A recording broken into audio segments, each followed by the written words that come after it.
weird, man. So weird. Oh! Goodness. Ding, ding, ding, ding. Big ding. Oh! Big! Alright, so yeah. I finally hit level 100 in Diablo. So, I thought I was gonna talk a little bit about Necromancer and how I feel about it.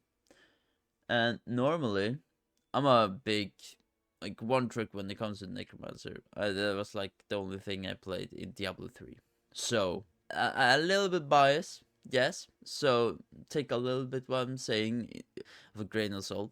But this class is amazing. I haven't tried too many builds yet. I've kind of just played 3 different builds that I come up with meanwhile I was leveling. Which have been, you know, a Frost Mage build. Just power up the Frost Mages. Bone Spirit, and just nuking everything and hit for a huge amount of damage. And then the most common one, I think, that's why I've seen most of the Necromancers I've run into in my leveling play with, which is Bone Spear. And I kind of built around it. And what's amazing with Bone Spear is that you don't need really any type of gear for it. You kind of just need 3 specific legendaries to make it work. This is how I played Necromancer, at least. And the most important 3 legendaries that you want and need is gonna be these 3.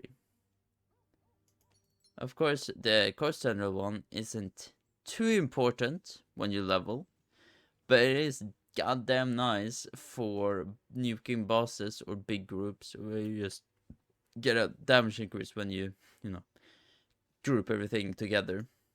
And you want the splittering offensive aspect. Makes your Bone Spear extremely more powerful and applies vulnerability a lot more.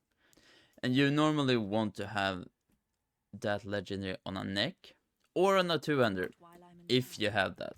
If you'd rather play with 2-handers. I don't really like to play with 2-handers, because if you have it in the neck and you have it up to 163%, it's gonna be a huge amount of damage.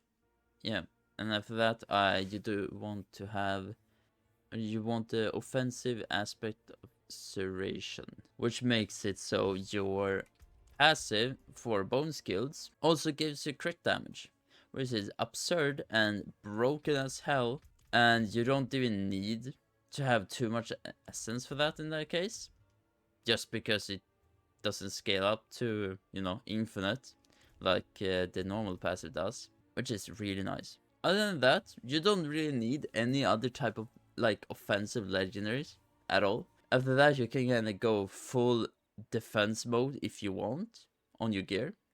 If you go with 200, you don't have another slot, but if you have another one, I like to go with the barrier, gives me increased damage, but that is only because I have temerity unique. It gives me a barrier.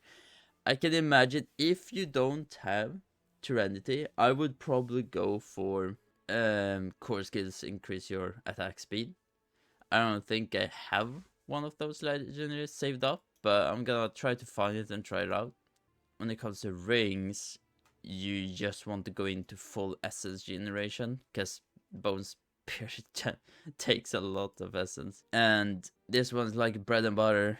Bone skills against vulnerability, that's like all we do. So also look for lucky hit chance so we can proc that more often. And Mother's Race, you get that from just killing Lilith the first time, so you should technically have it. But if you don't have it and you savaged it, or it's really low item power at the point you are, you can also go with when you heal. And you might wonder why. Why when you heal? I don't have any healing abilities. Well, first of all, if you have a scythe, you get life on kill. And I'm playing with Iron Maiden, and I'll show you later why. And it technically just makes it so. They are cursed. You generate essence when you apply it, and you heal. I don't care about the effect of the curse. And yeah, ideally, you want to play without the curse. Ideally, you want to play with the Decrify. Yes, that one. You want to play with this one. If you get a weapon that has, or anything really, that has more damage towards slowed enemies. I don't have that yet, because bad luck. But that's what you want to have, because that one just have them slowed constantly. You don't really need to think about it at all. So that's for the weapons, and that's for the legendary powers. There is one other legendary you could use instead of modern sprays, which is every time you stun something, you get essence, which is, you know, core central. In big AoE, your essence pool is just gonna bah! And also there's a one else legendary, I think, but what it does, it makes it so after you crit with a bone skill, you are after you crit with a bone skill, you generate more essence. I think like 25% increase essence generation, which again, we use bone skills, and it's kind of nice legendary to have. When it comes to uniques, so there's 3 uniques, or 4 technically, that you want to use, and 2 of them are kinda optimal. You don't need to use them really, which is you want to use this helmet. If you don't have this helmet, just use a defensive one. You want to get the Mother's Embrace, just makes your corpse spears, bone spears, a little bit more, not cost too much, because you're gonna get back a lot of essence just by hitting a ton of mobs. And the ones you don't need is Temerity, but it makes it a lot easier to play. You get so much healing on top of your Iron Maiden, which will go really good hand in hand if you have when you heal you get resources, which is I'm gonna try and make a ring and try it out here today. And another one that I've been dumb and savage is the unique one-end scythe for Necromancer. What it basically does is making your corpse explosion target 5 corpses instead of 1, which makes it so you kind of don't need any like side generation stuff.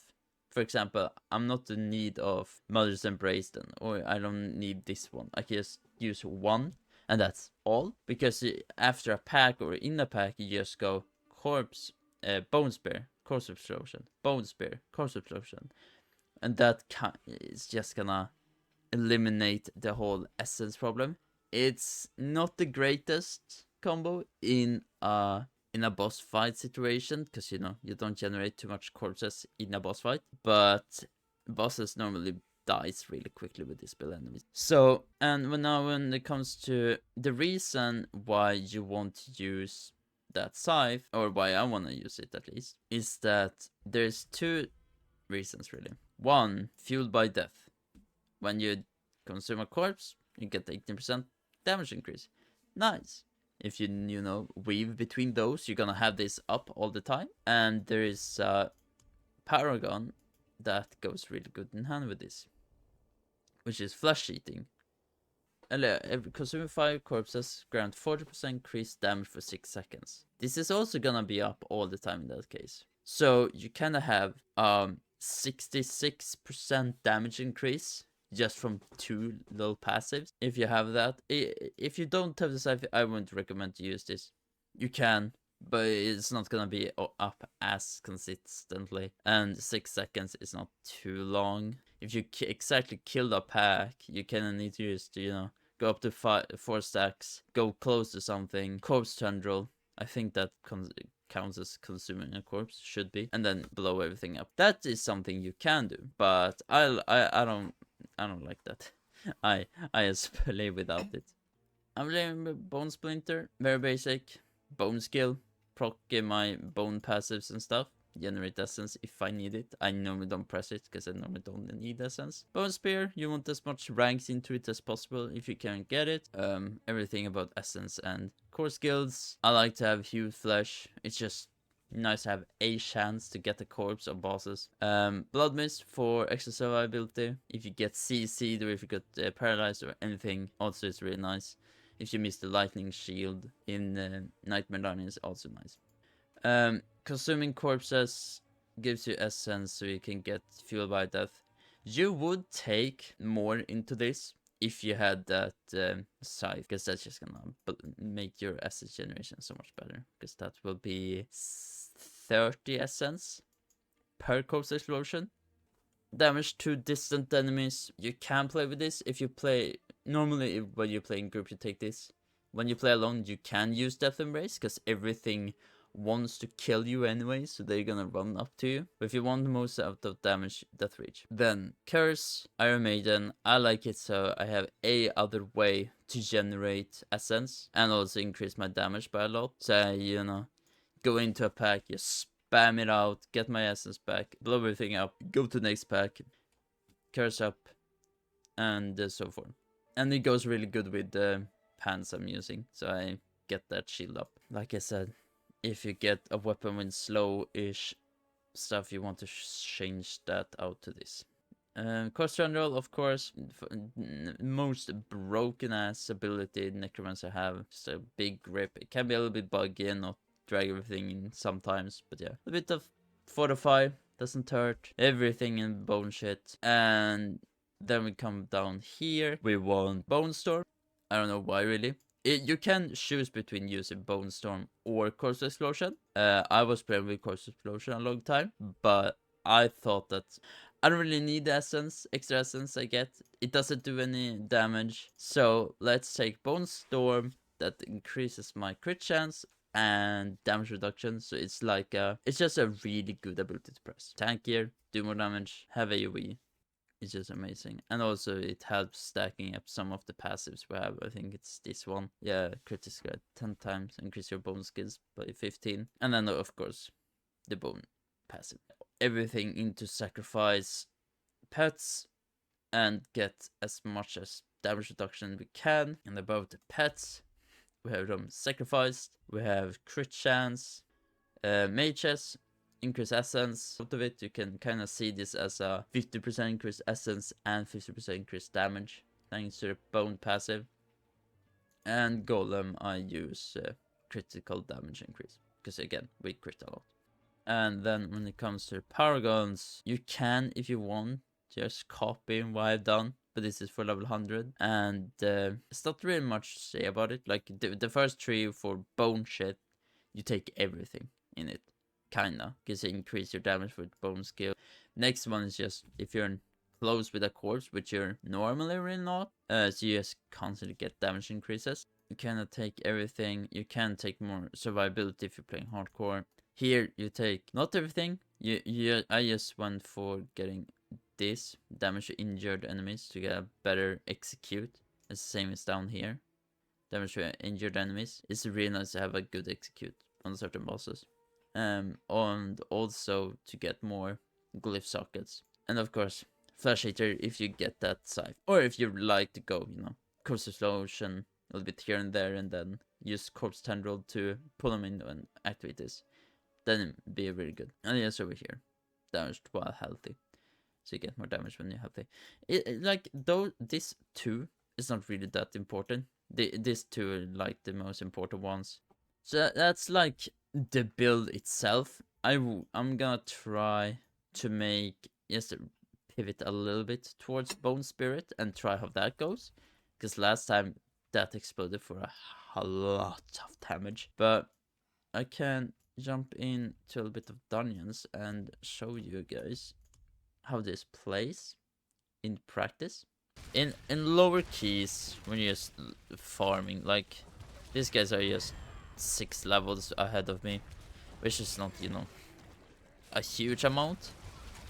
And at the moment I can kind of explode everything, and my so like this is kind of the rotation. It's not the really most interested rotation. We just, you know, throw out a new curse all the time and blow everything up. But it's really nice. I don't know. I like this build. It's not, don't need to be too complicated. but like it's not really that much more you can do. The only thing you can do is like pop Bone Spear, Bone Storm a little bit here and there to just increase your AoE damage.